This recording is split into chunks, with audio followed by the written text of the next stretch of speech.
Ako si Daniza Lopez, hatid sa inyo ang mga pinakamainit na balita sa bansa. Dito lamang yan sa News Force. Sa ulo ng mga balita, kaso ng dengue mas tumaas ng 15% sa unang kalahati ng taon. Eastern Samar niyanig ng magnitude 5 na lindol. PAOK isiniwalat ang umano'y panghihimasok ng mga Chinese sa food security ng bansa.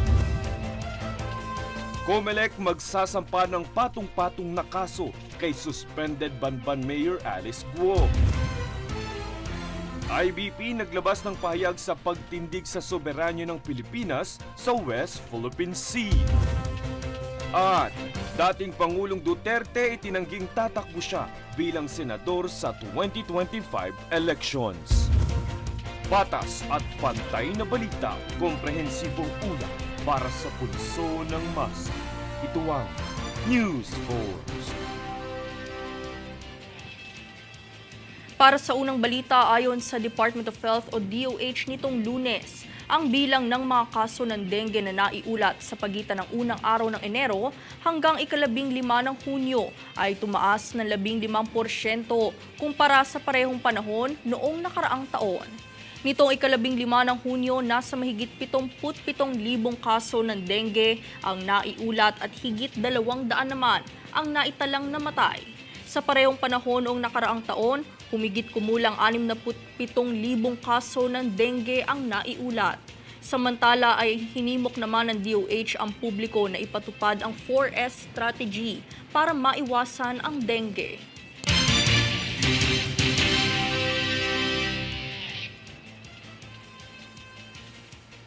Sa karagdagang balita, nag-ugnay ang ilang ahensya ng gobyerno upang palakasin at tugunan ang mga pangangailangan sa sektor ng pharmaceutical sa bansa. Ang ulat ni Princess Castro. Nag-ugnay ang Anti-Red Tape Authority o ARTA, Department of Health o DOH, Food and Drug Administration o FDA at Philippine Economic Zone Authority o PEZA para sa layuning mapabuti ang kahusayan ng industriya ng parmasyutiko sa bansa. Ito ay alinsunod na rin sa inisyatiba ng Administrasyong Marcos sa ilalim ng Bagong Pilipinas Campaign, gayon din sa Republic Act 11032 o ang Ease of Doing Business Law. Sa naging talumpati ni ARTA Secretary at Director General Ernesto Perez, tinalakay nito ang mga hakbangin at mga pangangailangan ng mga tagagawa ng medikal na gamot at aparato. Kaugnay nito ay nagpaabot din ng mensahe si Senator Bongo kung saan binigyang pansin niya ang mga pamilyang nababaon sa utang dahil sa pinansyal na halalahanin sa pagpapagamot. Dahil dito, tiniyak niyang gagawing mas abot kaya ang mga gamot at kagamitang medikal para makatulong sa pasanin ng mga mamamayan. Isa sa mga isinusulong ay ang pagtatatag ng isang one-stop shop, isang digital platform para sa lahat ng tanggapan upang mas mapadali at epesyente ang proseso. Bukod dito ay binigyang diin din ni Perez ang hakbangin ng FDA kung saan anya ay tinatapos na nito ang mga mungkahing pag-amyenda sa Administrative Order No. 67 Series of 1989, gayon din ang draft ng Administrative Order sa mga bayarin at singil. Samantala, tiniyak naman ng Office of the Special Assistant to the President for Investment and Economic Affairs, ARTA, DOH, FDA, PESA at pribadong sektor ang kanilang patuloy na suporta at kooperasyon para sa mga naturang hakbangin ng pamahalaan na kasalukuyang isinasagawa upang mapabuti ang industriya ng parmasyutiko at ang sektor ng kalusugan. Princess Castro, nag-uulat para sa One Media Network.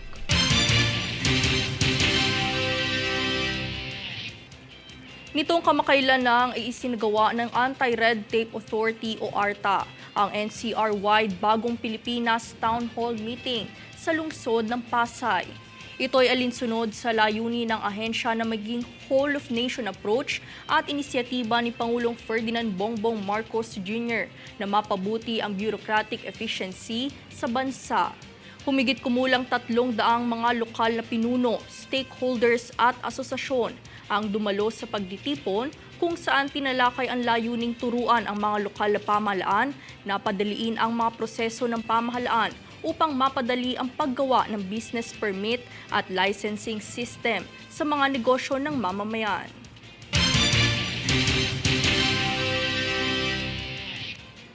Samantala, isang magnitude 5 na lindol ang yumanig sa Balangiga, Eastern Samar nitong unang araw ng Hulyo. May lalim itong 10 kilometro at naganap 7 minuto bago mag-alas 2 ng hapon. Tectonic ang pinagmula ng lindol kung saan naramdaman ng intensity 2 sa Leyte. Wala naman inaasahang danyos mula sa nangyaring lindol, ngunit asahan pa rin ang aftershocks matapos ang naunang lindol.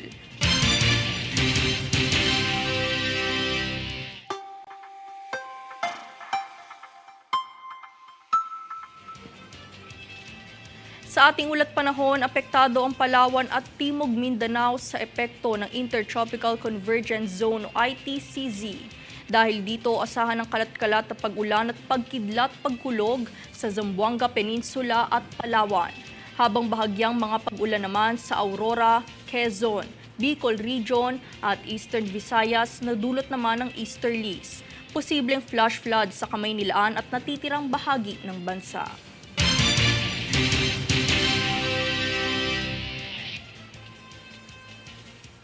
Susunod sa News Force. PBBM tiniyak ang patuloy na pagpapaigting ng kakayahan ng AFP. Kongreso siniguro ang pondo sa modernisasyon ng AFP at mga sundalo. PAOK isiniwalat na umano'y panghihimasok ng mga Chinese sa food security ng bansa. Manatiling nakatutok para sa higit pang mga balita sa pagbabalik ng News Force.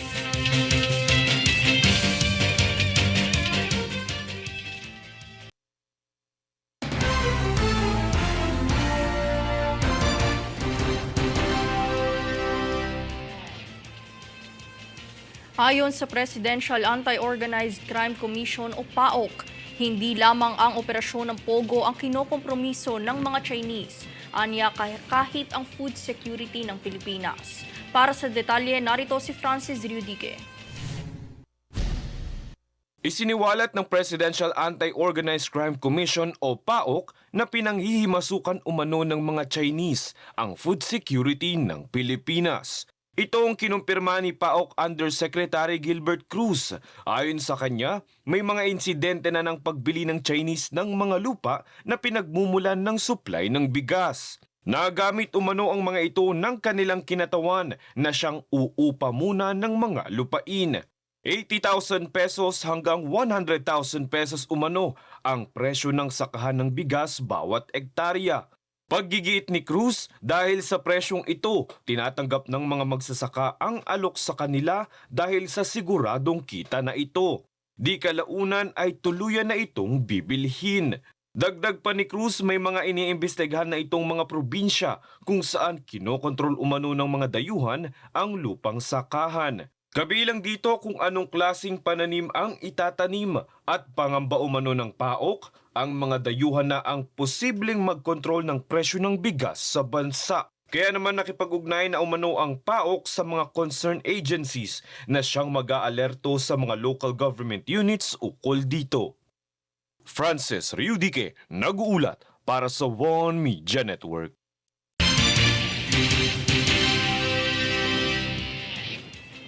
Tiniyak ni Pangulong Ferdinand Bongbong Marcos Jr. na patuloy ang aksyon ng pamahalaan sa pagpapalakas ng puwersa ng Armed Forces of the Philippines o AFP. Narito muli si Francis Riudique para sa balita. Karagdagang mga sasakyang panghimpapawid, pagpapalakas ng cyber warfare communication systems at pagpapalawak ng operational reach. Ilan lamang ito sa ipinahayag ni Pangulong Ferdinand Marcos Jr. na kasalukuyang hakbang ng pamahalaan na paigtingin ang kakayahan ng sandatahang lakas ng bansa. Ang pahayag nito ay mula sa kanyang talumpati sa pagdalo sa ika-77 anibersaryo ng Philippine Air Force. Ayon kay Pangulong Marcos, ang mga hakbang na ito ay upang masigurong magampanan ng AFP ang mga tungkulin nito. Gayon din ang pagpapalakas ng kahandaan sa mga posibleng kaharaping suliranin ng bansa. Dagdag pa ni Pangulong Marcos, may kasalukuyang hakbang na ang pamahalaan upang palakasin ang maritime domain awareness ng Air Force. Patuloy rin umano ang pagpapalakas ng seguridad ng bansa sa pamamagitan ng pagkakaroon ng komunikasyon sa mga foreign military counterpart ng Pilipinas, pati na rin ang mga joint military exercise. Pagtitiyak pa ni Marcos, titiyakin din ng pamahalaan ang kapakanan ng mga sundalo upang mas makapaglingkod sa bayan. Francis Riudique, nag-uulat para sa One Media Network.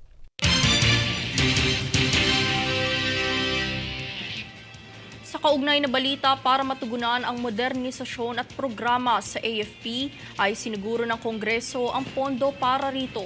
Ayon kay House Speaker Martin Romualdez, target nitong tutukan ang modernisasyon upang maipatupad ang mga programa sa epektibong paraan. Aniya, nilalayo nilang paigtingin ang kapasidad ng depensa ng bansa at serbisyo para mas maging ligtas ang Pilipinas, kung saan hindi lamang ang seguridad sa soberanya at teritoryo ng sinasakupan ng bansa, kundi pati na rin ang kapakanan at pamumuhay ng bawat sundalo, maging ng kanilang mga pamilya.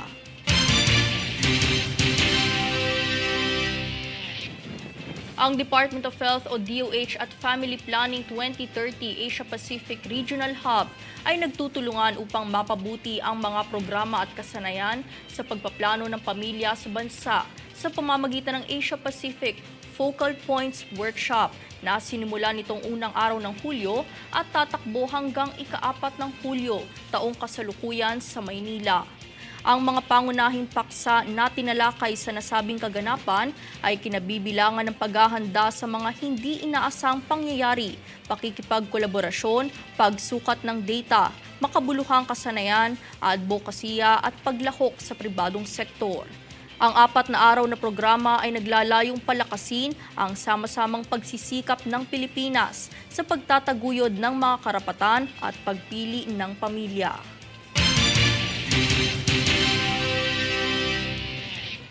Sa ibang balita ay umabot sa mahigit 100 milyong piso ang kasalukuyang halaga ng multa na nakolekta ng Special Action and Intelligence Committee for Transportation o SAIC magmula noong Nobyembre sa patuloy na panguhuli sa mga kolorum na sasakyan. Yan ang balitang aking hatid. Sa patuloy na pagtugis ng Department of Transportation, Special Action and Intelligence Committee for Transportation o DOTR SAIC sa mga kolorum na pumapasada ay nagresulta ito sa 135 milyong pisong multa para sa 364 na kolorum na nahuli. Ito'y magmula Nobyembre noong nakaraang taon hanggang nitong nagdaang Hunyo, kung saan patuloy ang panguhuli ng SAIC sa mga iligal na bumabiyahe. Ang multa para sa kolorum na van ay nagkakahalagang 200,000 piso at 1 milyong piso naman para sa mga bus. Paliwanag ng DOTR SAIC, ang kampanya na ito laban sa mga kolorum ay layong tuldukan ng iligal na aktibidad na nagaganap sa bansa at tiyakin ang kaligtasan ng bawat tao sa daan. Patuloy naman ang paghihikayat ng SAIC sa publiko na maging alerto sa paligid at ipagbigay alam sa otoridad ang mga hindi otorisadong uri ng transportasyon. Daniza Lopez, nag-uulat para sa One Media Network.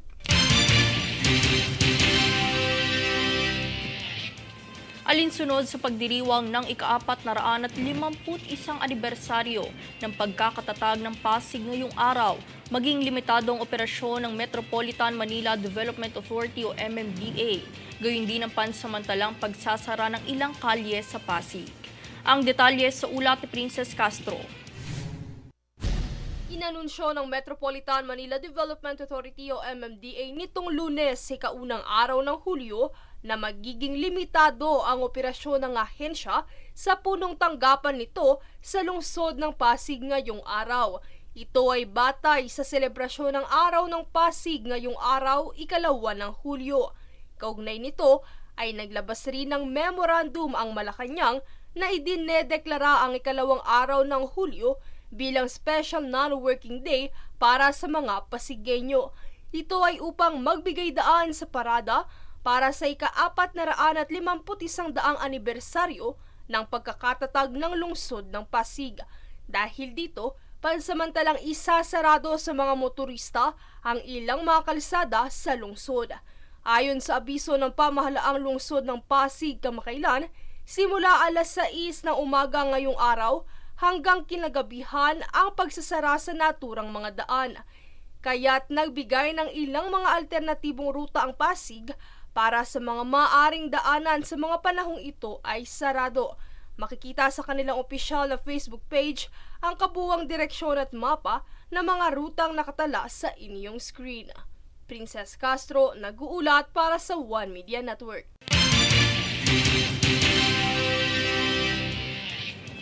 Matagumpay na naisagawa ng Coast Guard Station Malacanang kasama ang Pasig River Coordinating and Management Office River Warriors ang pinagsamang Pasig River Cleanup Drive sa kahabaan ng MRAA kaugnay ng konsyerto sa palasyo para sa ating mga healthcare workers. Tinatayang nasa 50 sako ng basura ang nakolekta mula sa baybay ng Ilog Pasig bilang resulta ng pagsisikap ng kooperatiba. Ayon sa Coast Guard Station Malacanang, ang rehabilitasyong ito sa Ilog Pasig ay iisang layunin ng iba't ibang ahensya at katuwang ng gobyerno bilang bahagi ng PCG mandate in Marine Environmental Protection upang mapanatili ang marine life at lumikha ng isang mas malusog na Ilog Pasig para sa mga susunod na henerasyon.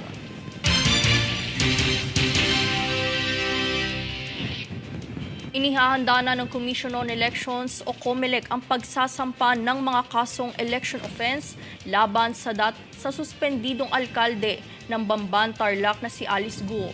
Ayon kay COMELEC Chairperson George Erwin Garcia, hinihintay nila ang ulat ng investigasyon ng Senado sa usapin, gayon din ang quo warranto petition na ipapataw ng Office of the Solicitor General laban kay Guo. Bukod sa mga kasong perjury at falsification na posibleng ihatol kay Guo, ang election offense na ito ay may 5 taong prescriptive period.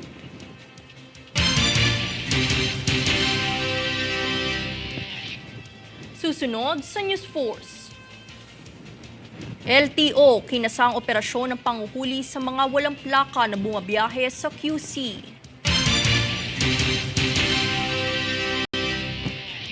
IBP naglabas ng pahayag sa pagtindig sa soberanya ng Pilipinas sa West Philippine Sea. 888 Pasay Hotline inilunsad na para sa aksyong pangkaligtasan. Manatiling nakatutok para sa higit pang mga balita sa pagbabalik ng News Force.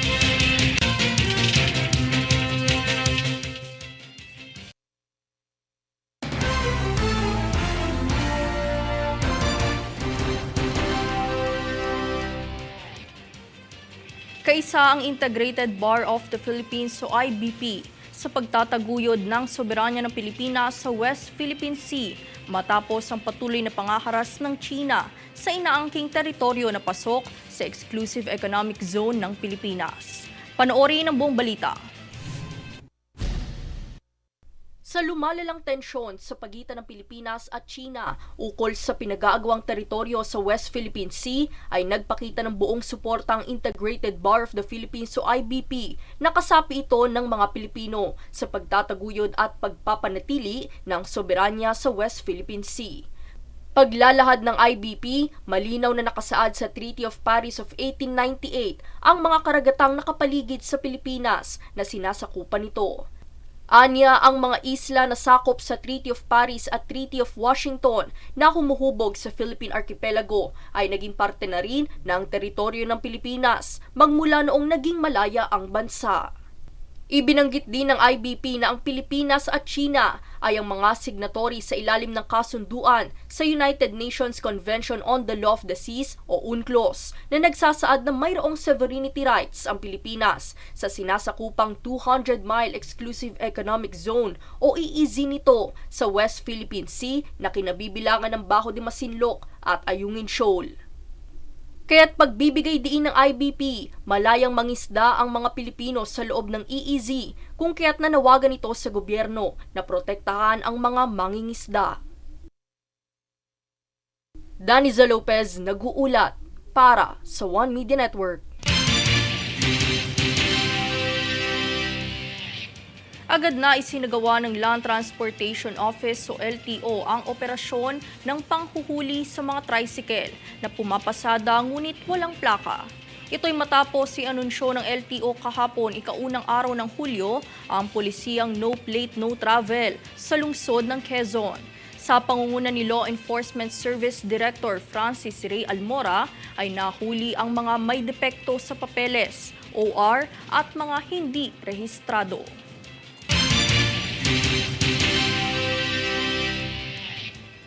Inilunsad naman ng lungsod ng Pasay ang kanilang pinakabagong inobasyon na 888 Pasay Trunk Line na siyang naglalayong aksyonan ang mga pangangailangan ng mamamayan sa pamamagitan ng pagtawag sa kanilang telepono. Makibalita kay Jade Buhoy. 888 Pasay Trunk Line. Yan ang pinakabagong inilunsad na inobasyon ng lungsod ng Pasay para sa serbisyong pampublikong kanilang nais ihatid sa mga mamamayan nito. Noong ikaunang araw ng Hulyo, nagsimula na ang lungsod na tumanggap ng tawag mula sa kanilang trunk line upang sagutin ang tulong na hinahangad ng mga Pasayenyo sa pamamagitan ng pagtawag sa kanila. Bahagi pa ni Pasay City Mayor Emmy Calixto, ang inobasyong ito ay tungo para sa mas mabilis na serbisyo. Ngayon po na meron na tayong PABX or one number na dadial nyo, 888 Pasay. Tiyak po ako na mas mabilis niyong mararating at makukuha ang inyong mga pangangailangan. Bukod pa rito, nagbabala rin ang alkalde sa mga nagnanais sumubok na gamitin ang trunk line sa mga tiwaling pamamaraan o panloloko ng kapwa. Kung may gumagamit ng aming opisina, ng City Hall mismo, na nilalapitan kayo at may hinihingi na kung ano-anong hindi magaganda, i-report nyo agad dito sa 888 Pasay. Ayon kay Mayor Calixto, noong kanyang unang taon ng pagkakaluklok bilang alkalde, ninais niya na itong maisagawa. Ngunit dahil sa nagdaang pandemya at mga sakuna, ngayon na isa katuparan ang inisyatibong ito. Jade Buhoy, nag-uulat para sa One Media Network.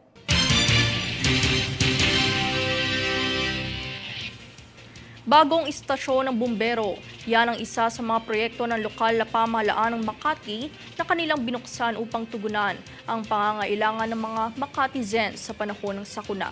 Muling makibalita sa kaganapang yan kay Jade Buhoy.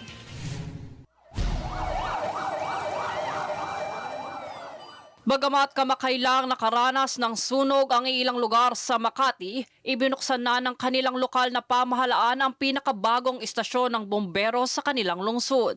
Ayon sa alkalde ng lungsod na si Mayor Abby Binay, mahalaga para sa kanila ang kaligtasan ng lugar kung kaya't pinaglaanan nila ang sektor ng bumbero at kapulisan. Kasi syempre, importante sa Makati is yung peace and order. Kasi para maingganyo ang mga negosyo dito sa Makati, we have to make sure that we give ample support for peace and order, both for the police and the fire. Paglilinaw ng alkalde, bago pa ang pandemya, ninais na ng lokal na pamahalaan na maisapubliko ang estasyon. Bukod pa riyan, ang bagong estasyon na ito ay dating paaralan, ngunit ginamit ang lokasyon dahil ito'y malapit sa sentro ng lungsod para sa mas mabilis na aksyon. Ang tatlong palabag na istasyon na may sukat na higit sa 1,700 square meters na siyang matatagpuan sa Buendia Avenue ay gawa sa bakal at light wall materials na kumpleto rin ng 4 fire trucks, rescue boats at fire pump at mga opisina para sa mga kawani nito. Jade Buhoy, nag-uulat para sa One Media Network.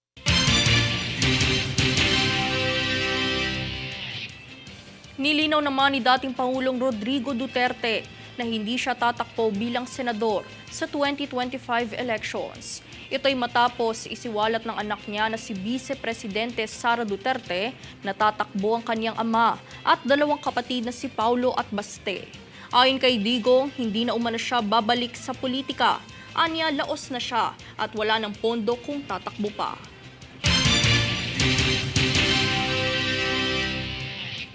Kapapasok lamang na balita ngayong araw, matatanda ang kamakailang nagbitiw sa pwesto si Vice Presidente Sara Duterte bilang Department of Education o DepEd Secretary.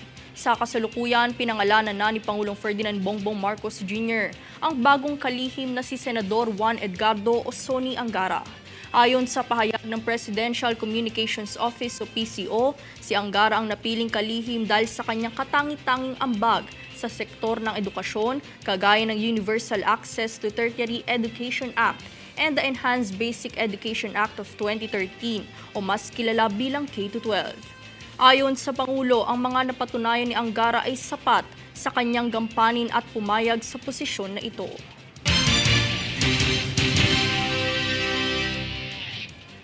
At narito ang recap ng mga nagbabagang balita ngayon. Sa ulo ng mga balita, kaso ng dengue mas tumaas ng 15% sa unang kalahati ng taon. Eastern Samar niyanig ng magnitude 5 na lindol. PAOK isiniwalat ang umano'y panghihimasok ng mga Chinese sa food security ng bansa. Comelec magsasampa ng patong-patong na kaso kay suspended Banban Mayor Alice Guo. IBP naglabas ng pahayag sa pagtindig sa soberanyo ng Pilipinas sa West Philippine Sea. At dating Pangulong Duterte itinangging tatakbo siya bilang senador sa 2025 elections. Patas at pantay na balita, komprehensibong ulat para sa pulso ng masa. Ito ang News Force. At yan ang pinakamainit na mga balita ngayong araw. Manatiling nakatutok sa aming mga ulat at update sa aming Facebook page, facebook.com/OneMediaNetwork. Ako si Danizel Lopez at ito ang News Force.